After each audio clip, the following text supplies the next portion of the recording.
Well, welcome back. Joining us in the studio this week, we're very lucky to have Ms. Barbara Taylor from the Fort George G. Meade Museum. Barbara, how's it going today?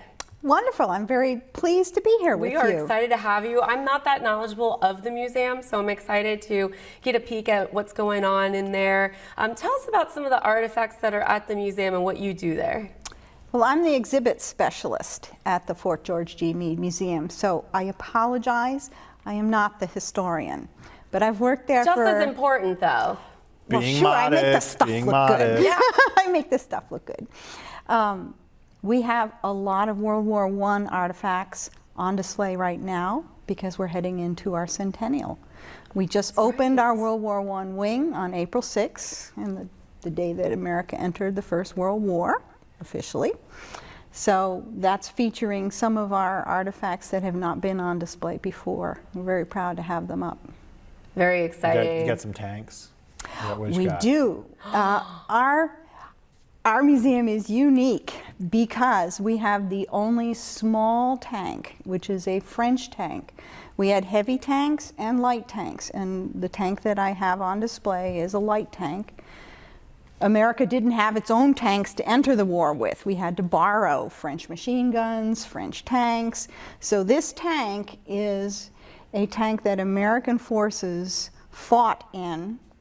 Some were killed in, and it was in such a horrific part of the Meuse-Argonne that when the battle was over, all the tankers decided we're going to take that tank home as a trophy to put in front of the new tank school headquarters, which was stood up on Camp Meade in 1919. So that tank has literally survived the First World War and then come back to be our unofficial garrison mascot since 1919. Awesome. Who knew the French made tanks? Yeah. Well, yes. Thank I mean, you. we have the French to thank for our country. To tank. I see what you did Yeah, there. yeah. But I mean, the French helped us win the Revolutionary War. Yes, they did. And they also helped us win World War I, right? And gave us a Well, they mascot. brought us They into gave us World some War tanks. I. Yeah, and brought us an official mascot. Yes, yes. And French fries. Yes.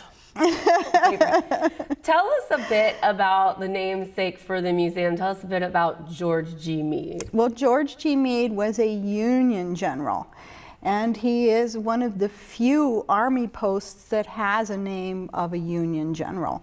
And the reason our post has his name is really twofold. There was a Camp Meade in Pennsylvania where Meade is from in the Spanish-American War, but it was just a temporary little camp and closed up.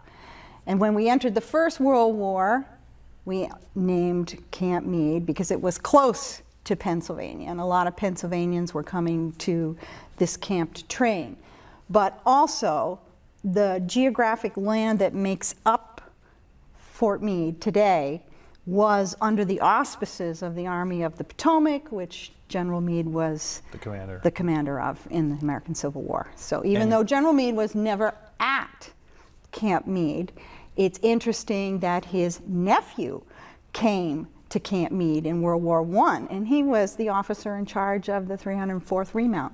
A family affair. Yes. And we should say Yes. he fought in a decisive battle in the Civil War. Yes, he is the victor of the Battle of Gettysburg. Yes, where he beat General Lee. There you go. Wow. Yes. He's a big deal. Turned the American Civil War for the North, actually. Yeah. Well, obviously today you go on to Fort Meade and you have U.S. Cyber Command, you have NSA, really high-tech, modern stuff going on at Fort Meade. Take us back, to the beginning, Camp Meade. What was it? Why did they create it? How is it different? Which could take a while, but give me the short version of that. The long and the short. Okay. Like a lot of times after a period of war, the American people are tired and they don't want to have a lot of military stuff going on, and the Army draws down. And that happened after the Spanish-American War, it happened after World War I, it happened after World War II. And it kind of happened after the Cold War. We kind of started to box up and think the world is happy and safe, and Sure. then things turned around and now we're standing back up. but the emphasis is different at Fort Meade, whereas before we were combat arms, now our emphasis is cyber. And so it was Camp Meade first. It was Camp Meade when first was that? in 1917. 1917. 1917. I wasn't born yet.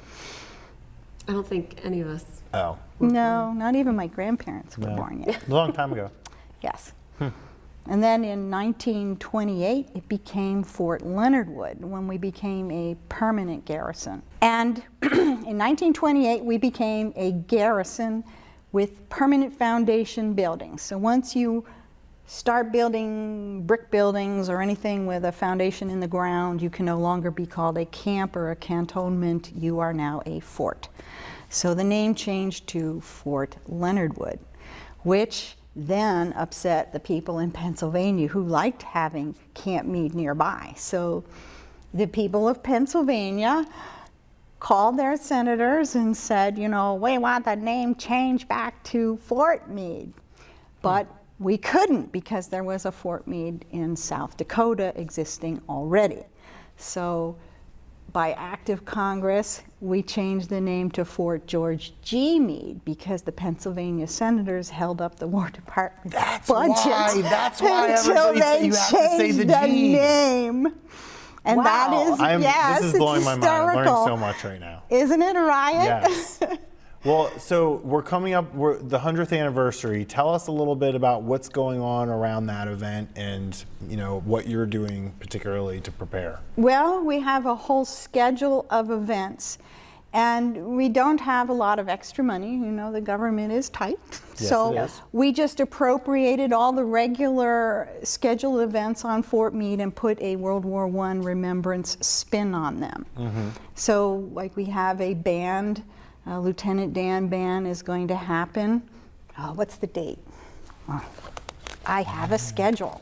And the this is schedule nice. is online. Oh, very nice. So on May 18th, Lieutenant Dan Band concert in Fort Meade on McLaughlin Field, and it is only open to ID card holders. I apologize, but that's in remembrance of our 100 years centennial. And we also have our gala on the 17th of June. It's a huge ball.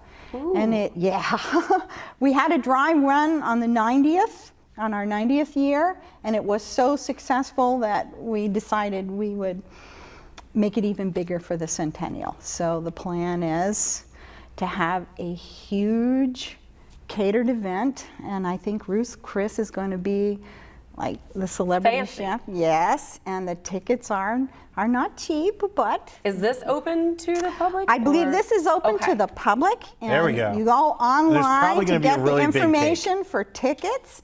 There will be special arrangements made so that you Big can get cake. on Fort Meade. If you're coming to the gala, you will have to go online to find out what those specifications are. I don't so work exciting. for the Visitor Control Center, but Yeah. you know, That's still very. it is exciting because each room will be decorated for a different period. So we'll have one room that's World War I, one room that's World War II, one room that's Vietnam, and then in different time periods during the night there will be period entertainments. So there'll be, yes, you know, So everything from reenactments and No, songs. yes, and yes, dances. period music, yes, How fun. people You know in what? I was uniforms. just thinking, Fort Meade doesn't look a day over 60. Yeah, No, you're they right. You're right. they don't You're look right. a day over 10. I mean, Yeah, the new there's a lot of building new is stuff. amazing. Yeah, That it is so amazing. so interesting. So if folks out there are liking what they're hearing and they want to learn more about Fort George G. Meade, Yes. G Meade. how can they get on post to get to the museum? Where do they Again, find out more about you have to go online. online? And that Yes. website is ftmeade.army.mil. Very And there you exciting. can find out how to come to visit the and the museum. 100. I want to take a look. Sure. 100-year schedules on there too. Yes, it is. Oh, this is so exciting. Well, Lots of Barbara, stuff. thank you so much for coming on and sharing this with us. I learned something. You learned something. I learned something. And we are very excited. Congratulations. Thank you. On 100 years. Happy birthday to Happy Fort birthday. Meade. Happy birthday from us here at Happy Week in Review. birthday to Fort Meade. Yes. And we'll be right back with more Week in Review right after this. Don't go anywhere.